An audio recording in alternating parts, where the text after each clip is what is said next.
நல்லதே நடக்கும். ஓம் நம சிவாயும். எல்லாம் அல்ல ஸ்ரீ வாராகிமன் திருவடி சரணம். உலகத் தமிழ் நெஞ்சங்கள் அனைவருக்கும் உங்கள் சிசிறு ராஜ கணபதியின் அன்பான வணக்கங்கள். இன்றைய பதிவில் கடகராசியில் பிறந்த நண்பர்களே, அஷ்டமச்சனி முடிந்துவிட்ட ஒரு காலகட்டம் 2025 காலகட்டம். ஆமாங்க, உங்களுடைய பெட்டி படுக்கையெல்லாம் எடுத்து நீங்க தயாராக இருக்கலாம். ஏன்னா விடுதலை விமோச்சனம் உங்களுக்காக காத்து கொண்டிருக்கிறது. வனவாசம் முடிந்து விட்டது. ஆக மொத்தம் 2025 வருடத்தினுடைய புத்தாண்டு பலன் எப்படி இருக்க போகுது, என்னெல்லாம் நடக்க போகுது அப்படின்றத டீட்டெயிலாக விரிவாக விளக்கமாக நம்ம பார்க்க போகிறோம். பதிவை ஃபுல்லாக பாருங்க. மேலும் நம்ம சேனல் கடகராசியில் பிறந்த உங்களுக்கு சனிவனுடைய பேச்சினோட பலன்கள் பதிவிட்டாச்சு. பார்க்காதவங்க சேனலை போய் பாருங்க, கண்டிப்பாக உங்களுக்கு யூஸ்ஃபுல்லாக இருக்கும். மறக்காம நம்ம சேனலை சப்ஸ்கிரைப் பண்ணிங்க. கூட தர பெல்லைக்கான ப்ரெஸ் பண்ணிட்டு பக்கத்தில் ஒரு ஆளுன்ற சரியை தவறாமல் செலக்ட் பண்ணி வச்சுங்க. அப்படின்னா நான் பதிவிடக்கூடிய அடுத்தடுத்த பதிவுகள் உங்களுக்கு உடனுக்குடன் நோட்டிஃபிகேஷனாக வந்து சேரும். கடகராசியில் பிறந்த நண்பர்களே, நண்டு கொளுத்தா வலையில தங்காதுன்னு சொல்லுவாங்க. ஸோ அந்த நண்டே தான் உங்களுடைய ராசிக்கு உதாரணமாக சொல்லப்படுவது. ஆமாங்க. ஸோ தண்ணீரிலும் இருக்கும், தரையிலும் இருக்கும். இடத்துக்கு தகுந்த மாதிரி தன்னை உருமாற்றி கொள்ளக்கூடியவர்கள் நீங்கள். கையில் கல்லை கொடுத்தாலும் மண்ணை கொடுத்தாலும் அதை காசு பணமாக மாற்ற அளவுக்கு தந்திரமும் திறமையும் உழைப்பும் உங்களிடம் இருக்கும். அது எந்த மாற்று கருத்தம். ஆனால் என்னன்னா, நண்டு கொளுத்தா வலையில தங்காதுன்னு சொல்லுவாங்க. அந்த மாதிரி உங்களுடைய அதிகப்படியான உழைப்பு, அதிகப்படியான பணம் செல்வாக்கு உங்களை சுற்றி இருக்கக்கூடிய நண்பர்களுக்கும் உறவுகளுக்காக மட்டுமே தாரை வார்க்கப்படும். ஸோ உங்களுக்கு அது பயன்படுறத விட உங்களை சுற்றி இருப்பவர்களுக்கு அதிகமாக பயன்படும். ஸோ அதில் நீங்கள் கோட்டை விட்டுருவீங்க. உங்களுக்கு என்ற ஒரு சேமிப்பை சேர்த்து வைப்பதில் கோட்டை விடுவார்கள் இந்த கடகராசியில் பிறந்த நீங்கள். சரி, அப்படிப்பட்ட உங்களுக்கு 2024 வருடம் அஷ்டமச்சனி காலகட்டங்கள் மற்றும் அதற்கு முன்னதாக கூட கண்டகச்சனி. அதனால சனி பகவானால் இதுவரை கிடைக்காத கஷ்டமே உங்களுக்கு இல்லை அப்படின்னு சொல்லிக்கலாம். அப்படிப்பட்ட கஷ்டத்தை வாழ்க்கை துணையின் ரீதியாக, நண்பர்கள் ரீதியாக, உறவுகள் ரீதியாக, வேலை பார்க்கக்கூடிய இடத்துல கூட அது எல்லாத்தையுமே போட்டு நீங்கள் அனுபவிச்சிருப்பீங்க. அப்படிப்பட்ட கஷ்டத்தை கொடுத்து கொண்டிருந்த சனி பகவான் இடப்பெயர்ச்சி அடைந்து விடுகிறார் 2025. அதனால முதல்ல உங்களுக்கு ஒரு நன்மை இந்த 2025 அஷ்டமச்சனி காலகட்டம் முடிந்து விட்டது. அதனால வனவாசம் உங்களுக்கு முடிஞ்சிச்சுங்க. இதுவரை ஒரு சிறையில அடப்பட்டு கிடந்த மாதிரி இருந்த உங்களுடைய வாழ்க்கை இனி விடுதலை விமோச்சனம் கிடைச்ச மாதிரி நிம்மதி கிடைக்க போகுது. முக்கியமா வாழ்க்கை துணையால் ஏற்பட்ட கஷ்ட நஷ்டம் இனிமே இருக்காது. வாழ்க்கை துணை வழியில் ஒரு விடிவு காலம் நீங்கள் எதிர்பார்த்த மாதிரி நடக்க போகுது. உங்களுடைய வாழ்க்கை துணையோடு போராடிக்கிறீங்களா? தவறான வழிக்கு சென்ற வாழ்க்கை துணை, தவறான பழக்க வழக்கத்துக்கு அடிமையான உங்களுடைய வாழ்க்கை துணை மீண்டு வருவார்கள், திரும்ப வருவார்கள், திரும்பி வருவார்கள். ஸோ வாழ்க்கை துணையை நினைத்து நினைத்து வருத்தப்பட்ட உங்களுடைய காரியம், உங்களுடைய வாழ்க்கை இனி நிம்மதி கிடைக்கும் நிச்சயமான முறையில். அதே போல திருமண வாழ்க்கை சரியான அமையலை, எனக்கு எப்போ திருமண வாழ்க்கை அமையும் அப்படின்னு எதிர்பார்த்து கொண்டிருப்பவர்களுக்கு உங்களுக்குன்னு ஒரு குடும்பம், உங்களுக்குன்னு ஒரு வாழ்க்கை அப்படின்றது அமைய போகுது இந்த 2025. ஸோ அது முதலாவதாக உங்களுக்கு நடக்கும். இது எல்லாத்தையும் தாண்டி இடமாற்றம். நிச்சயமா இடத்தை மாற்றினா குணம் மாறும், மனம் மாறும் மற்றும் வாழ்க்கையே மாறும் பல பேர்த்துக்கு. ஸோ வாழ்க்கை மாறணும்னா முதல்ல நம்ம செய்ய வேண்டியது இடம் மாற்றம். அப்படிப்பட்ட அந்த இடமாற்றம் 2025 உங்களுக்கு நடப்பதற்கு சாத்தியக்கூறு ரொம்ப ரொம்ப அதிகம். ஸோ அதை சனி பகவானும் உங்களுக்கு கொடுக்குறாரு, இன்னொரு பக்கம் குரு பகவானும் கொடுக்குறாரு. ஸோ குரு பகவான் உங்களுடைய கடகத்திற்கு 11ஆம் இடம் ரிஷபத்தில் இருந்தவர் இடம் மாறி 12ஆம் வீடான மிதுனத்துக்கு வந்துடுறாரு. 12ஆம் வீடுங்கிறது விரயஸ்தானம். சுப விரய குருவாக இருக்கிறாரு.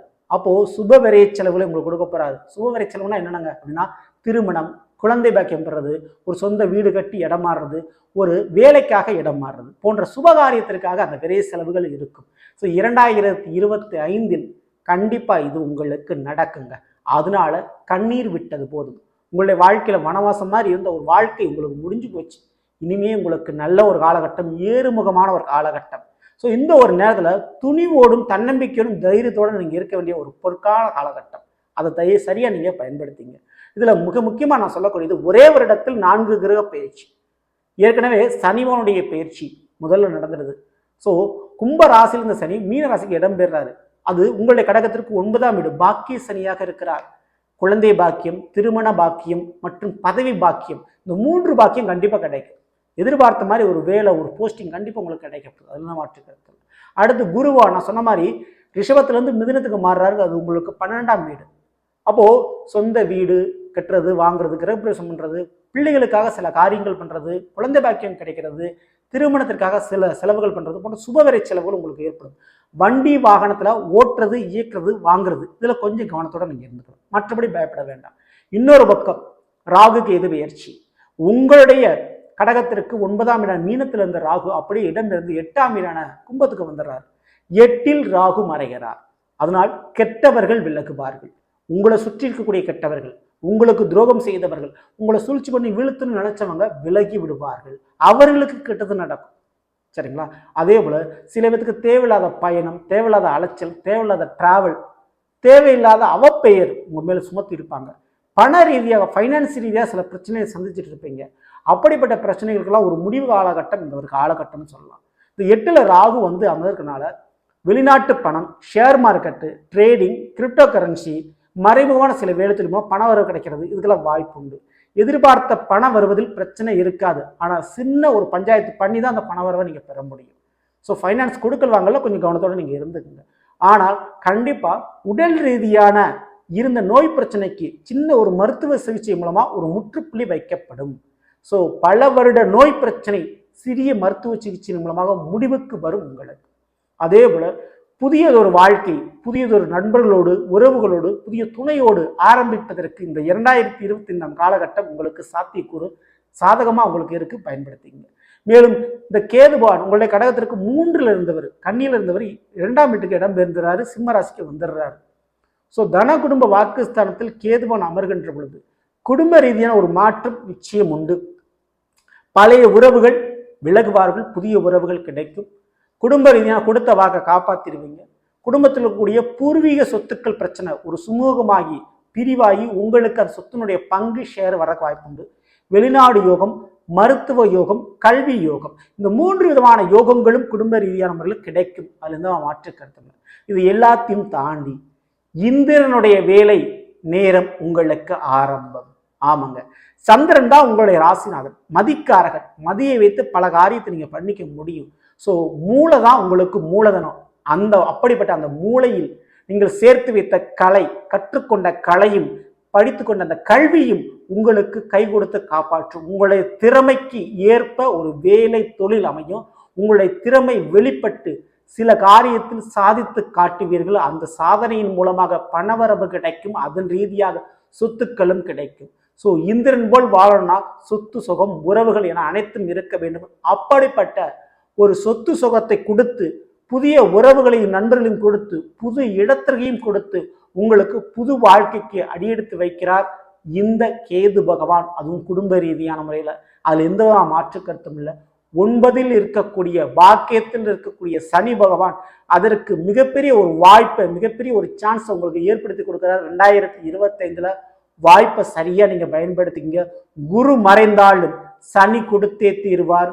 ராகு அதற்கு வாய்ப்பினை ஏற்படுத்தி கொடுப்பாரு. இந்த ஒரு நேரத்துல மற்றவங்களுக்காக விட்டு கொடுக்கிறது, நல்லது கெட்டது பார்க்கறது போன்ற பொறுப்புகளை தூக்கி உங்க தலைமையில சுமத்திக்காதீங்க. இதுவரை உறவுகளுக்காகவும் நண்பர்களுக்காகவும் வாழ்ந்தது போதும். இனி வாழ்க்கை உங்களுக்காக நீங்க வாழுங்க. அதை உணர்த்தும் தருணம் இந்த 2025. அப்படிப்பட்ட இந்திரன் போல் வாழக்கூடிய வாழ்க்கை இந்த கிரகங்கள் கொடுக்கின்ற வேளையில் நீங்க பண்ண வேண்டியது உணவு தான். திங்கட்கிழமை அன்று ஏழை எளியவர்களுக்கு உங்களால் முடிந்த அன்னதானம் பண்ணுங்க. அதேபோல் 3ஆம் பிறை, அதாவது அமாவாசை கழிச்சு வரக்கூடிய 3ஆம் பிறை, அந்த 3ஆம் பிறையை வெறுங்கண்ணால் தரிசனம் செய்துவிட்டு அந்த 3ஆம் பிறை என்று காமாட்சி அல்லது ராஜராஜேஸ்வரி போன்ற பெண் தெய்வ வழிபாடுகளை தவறாம பண்ணுங்க. நீங்க நினைச்ச மாதிரி வாழ்க்கை உங்களுக்கு மாறும். சரிங்களா? ஸோ நல்லது. நாம் இன்றைய கடக ராசியில் பிறந்தவர்களுக்குரிய பலனை பற்றி பார்த்த நிச்சயமா உங்களுக்கு பயன்படுவதற்கு பிடிச்சிருந்த லைக் உங்கள் நண்பர்களுக்கும் உறவினர்களுக்கும் மறக்காமல் ஷேர் செய்யுங்கள். இதுவரை நம்மளுடைய சேனல் சப்ஸ்கிரைப் பண்ணாமல் இருக்கும், சப்ஸ்கிரைப் பண்ணுங்க. கூட தர பெல்லைக்கான பிரஸ் பண்ணிட்டு பக்கத்தில் ஒரு ஆல்ன்ற ஆசிரியர் தவறாமல் செலக்ட் பண்ணி வச்சுங்க.